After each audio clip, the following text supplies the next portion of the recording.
Vivimos atrapados en una era digital donde todo es perfecto. Todo es exacto, calculado por lasers y computadoras. Y debido a esta perfección moderna que nos rodea, hemos olvidado por completo como era el mundo hace apenas unas décadas. Hemos olvidado que el dinero que construyó en nuestra sociedad no fue creado por algoritmos. Fue creado por máquinas pesadas, grasa industrial, yunques de acero y hombres que trabajaban hasta el agotamiento absoluto. Y donde hay seres humanos cansados operando maquinaria pesada. Hay errors espectaculares, silenciosos y valiosos que hoy en día duermen en el fondo de tus propios bolsillos. Bienvenidos a Rare Coin, el único lugar donde te enseñamos a leer el metal. Hoy vamos a abrir la bóveda de la década de los años 50. Una época de producción analógica brutal. Vamos a examinar dos centavos de trigo específicos que la inmensa mayoría de la gente descarta como simple chatarra antigua. Pero te voy a enseñar exactamente cómo usar tu lupa para encontrar las huellas dactilares de un fracaso industrial. Falas que convierten una simple moneda de cobre en una animalia perseguida por los coleccionistas de élite. Paga tus distractions. Busca tus monedas antiguas. Y prepárate para la cacería.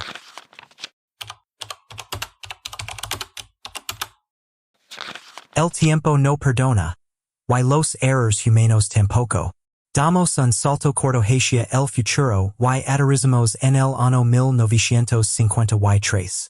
La posguerra estaba en pleno auge, la televisión se convertía en el centro de los hogares, y la fábrica de Denver seguía inundando la mitad occidental de los Estados Unidos con nuevas monedas.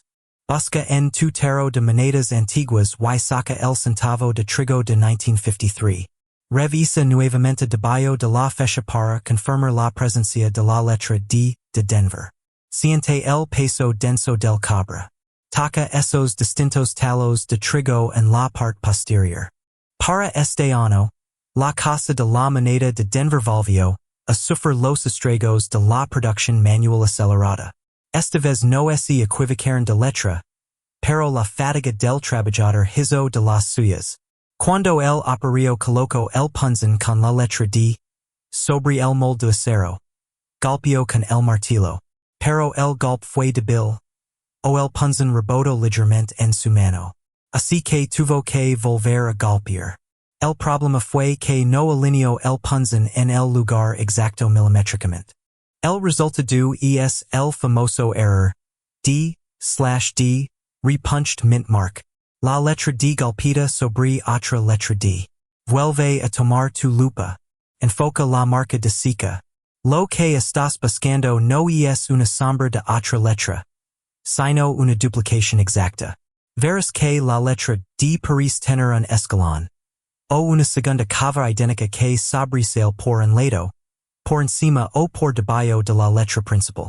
Se ve gruesa, pesada, doble. Como si la moneda tuviera visión borrosa solo en esa pequeña y diminuta sección. Al igual que en 1951, descubrir este error de doble golpe mecánico eleva tu moneda por encima de la masa común. En 1953 de normal, oscuro, que ha rozado contra miles de otras monedas en los bolsillos del público, te dará un valor de unos 10 centavos a $2. Es común. Es abundante. Pero aquí es donde el año 1953 guarda una segunda trampa mortal para los principiantes. Incluso si no tienes el error de la letra doble, aún puedes tener una moneda extremadamente valiosa. Y la clave para desbloquear ese valor es luchar contra el tiempo y la química. A principios de los años 50, las monedas analógicas sufrían terriblemente por algo llamado chemical spotting, residuos del lavado en la fábrica que reaccionaban con el cobre y dejaban manchas negras de carbón que arruinaban la estética. Encontrar un centavo de trigo de 1953 de que haya sobrevivido a ese desastre químico es extraordinario. La guerra de los coleccionistas de alta gama se libra por el estado de conservación, red uncirculated. Condition roja sin circular. Imagina esto. Alguien en 1950 y tres fue al banco, Tomo un rolo nuevo de monedas. Lo guardo en una caja fuerte completamente libre de humedad y oxígeno, y lo olvido durante más de 70 años. Si tú abres esa caja hoy, y sacas un centavo que te deslumbra con un color rojo fuego original. Un brillo cabrizo líquido y vibrante sin una sola mancha negra, acabas de encontrar el santo grial de la preservación. Una moneda en grado mint state red no necesita tener errors. Su simple existencia intacta es un milagro. Los coleccionistas millonarios pagan primas espectaculares por estas cápsulas del tiempo pristinas. Pero la advertencia aquí es absoluta y innegociable. Si tienes la suerte de encontrar una moneda roja, tu peor enemigo es tu propia mano. Nunca le toques con tus dedos desnudos. Tu piel segrega aceits y microacidos. En el segundo en que tu pulgar toque la superficie brillante de ese cobre rojo, dejarás una huella dactylar invisible. En cuestión de semanas, esa huella se oxidará y se volverá marrón. Grabada para siempre en el metal. Destruirás el estatus red uncirculated. Y habrás quemado cientos de dólares de valor de subasta en un solo segundo. Sostén la moneda estricta y únicamente por los boards. Himas desenterrado las falas de los hombres y la química de las máquinas. La próxima vez que veas un simple centavo de la década de los 50. No asumas que es basura. Dale la vuelta. Observa los distintos talos de trigo. Siente la historia. Y sobre todo usa tu lupa. La riqueza no se esconde en los objetos obvios. Se esconde en las sombras de los errors analógicos.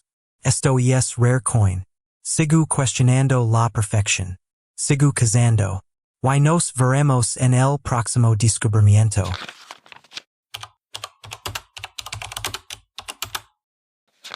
Avanzamos hacia el año 1951. El mundo estaba cambiando, la guerra de Corea estaba en marcha. Y la economía de los Estados Unidos exigía más, y más dinero físico todos los días para mantener el comercio fluyendo.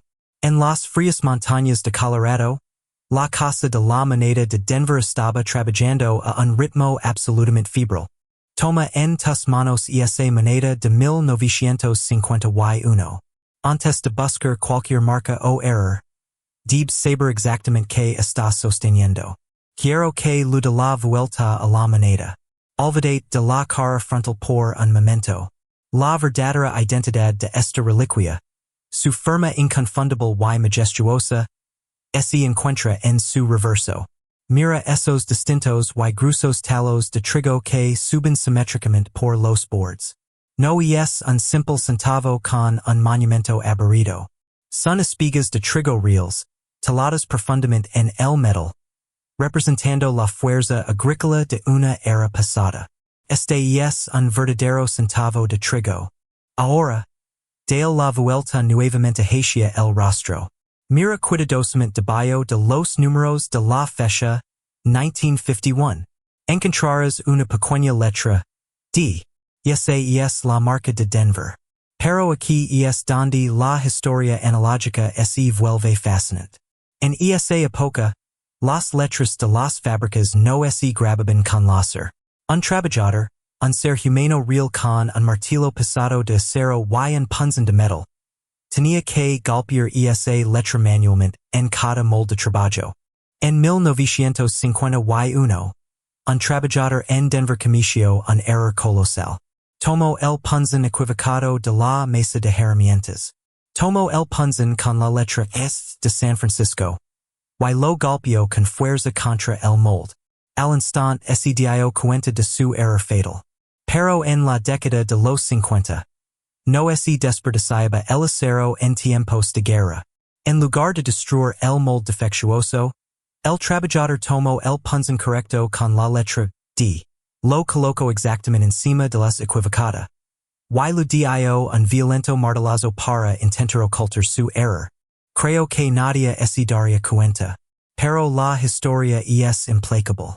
Ese molde defectuoso fue colocado en la prensa hidráulica y comenzo a escupir miles de monedas, con un secreto criminal estampado en ellas. Toma tu lupa de mayor aumento. Coloca tu centavo de trigo de 1951 debajo una luz blanca y angular. Tienes que hacer la prueba de la sombra cruzada. Enfoca tu visión única, y exclusivamente, en esa letra D. Si es una moneda normal y corriente, producida por millions, la letra será limpia y solitaria. En ese caso, su valor honesto de mercado ronda entre los 15 centavos y los $2 dependiendo del desgaste. Es chatarra histórica común.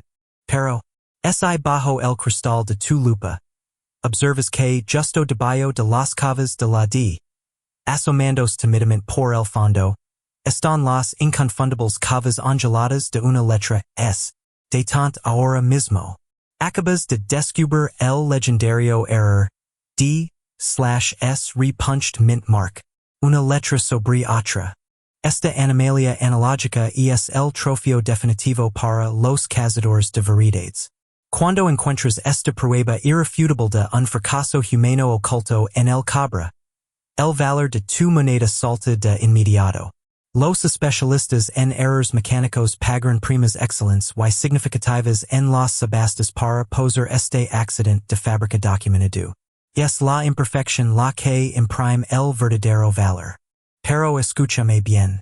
Nunca intentes limpiar la zona de la letra. Si ves suciedad y usas un alfiler o un pano duro para limpiarla, rayarás la frágil marca de las oculta. Destruirás la evidencia forense y la moneda perderá todo su valor premium. Deja la suciedad donde está.